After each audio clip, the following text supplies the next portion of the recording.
আমন্ত্রণ news 24 sports লাইটে আপনাদের সঙ্গে আছি আমি শাহরিয়ার বাবু। চলুন দর্শক জেনে নিই বাংলাদেশের নতুন কোন প্লেয়ার যুক্ত হচ্ছে কিংবা একাদশ থেকে বাদ পড়ছে। বিস্তারিত থাকছে রিপোর্টের বাকি অংশে। লঙ্কা ম্যাচের আগে পাহাড় সমচাপে বাংলাদেশ, একদিকে টানা পরাজয়, অন্যদিকে চোটের কারণে পাওয়া যাবে না শরীফুলের সার্ভিস, এর উপর ছন্দে নেই লিটন শান্তরা। সব মিলিয়ে শ্রীলঙ্কা ম্যাচের আগে দলে পরিবর্তনের আভাস দিয়ে রাখলেন প্রধান নির্বাচক গাজী আশরাফ হোসেন লিপু।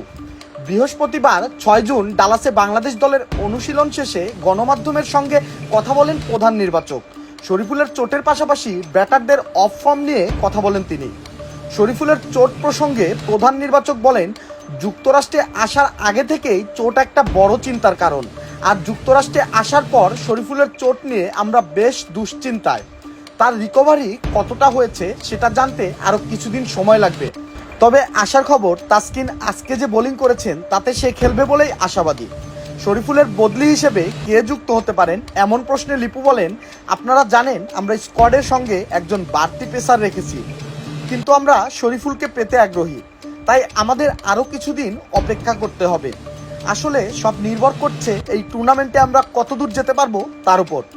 আমরা 9 তারিখে আরও একবার তাকে দেখব, যদি মনে হয় সে আগের থেকে ভালো অবস্থানে থাকে তাহলে একটা সিদ্ধান্তে হয়তো আমরা পৌঁছাতে পারবো। টপ অর্ডারদের বিষয়ে তিনি বলেন, আমাদের টপ অর্ডারে যারা আছেন তাদের মধ্যে কাউকে না কাউকে ওপেন করতে হবে, এর বাইরে থেকে কারো আসার সুযোগ নেই।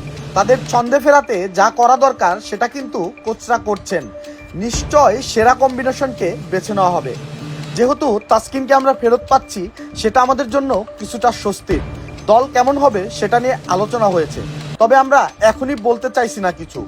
এদিকে কাল বাংলাদেশ সময় সকাল 6:30 শ্রীলঙ্কার বিপক্ষে মাঠে নামবে বাংলাদেশ। তবে বিশ্বকাপের প্রথম ম্যাচে কেমন হবে টাইগারদের সেরা একাদশ, চলুন দেখে নেওয়া যাক। বাংলাদেশের ওপেনিংয়ে দেখা যাবে সৌম্য সরকার এবং তানজিদ হাসান তামিমকে। টানা ব্যর্থতার মধ্য দিয়ে যাচ্ছে বাংলাদেশের ওপেনাররা। অন্যদিকে বাদ যাবেন লিটন কুমার দাস, কোনো পজিশনেই নিজেকে মেলে ধরতে পারছেন না এই ড্যাশিং ব্যাটার। 3 নম্বরে দেখা যাবে নাজমুল হোসেন শান্তকে, আর 4 নম্বরে ব্যাটিং করবেন তাওহিদ হৃদয়। দারুণ ছন্দে থাকা তাওহিদের স্বপ্ন বিশ্বকাপের মঞ্চে ভালো কিছু করার। 5 নম্বরে দেখা যাবে অলরাউন্ডার সাকিব আল হাসানকে এবং 6 নম্বরে বাংলাদেশের এই মুহূর্তের সেরা পারফর্ম করা অলরাউন্ডার মাহমুদুল্লাহ রিয়াদ তো আছেনই, বয়স বাড়লেও কমেনি তার খেলার ধার। 7 নম্বরে ফিনিশিংয়ে দেখা যাবে wicket keeper batter Jaker Ali অনিককে, আর 8 নম্বরে জাকের আলীকে সঙ্গ দেবেন leg spin allrounder Rishad Hossain. যেহেতু দলে ফিরবেন তাসকিন এটা স্বস্তির বিষয়, কিন্তু এই সময়ে ছন্দে থাকা বোলার শরীফুলের অনুপস্থিতি অনেকটাই ভোগাবে টাইগারদের। আর তাই বোলিং লাইনে দেখা যাবে তাসকিন আহমেদ, মুস্তাফিজুর রহমান এবং তানজিম সাকিবকে। সম্ভাব্য এমন একাদশ নিয়েই বিশ্বকাপের প্রথম ম্যাচে মাঠে নামবে টিম টাইগার্স।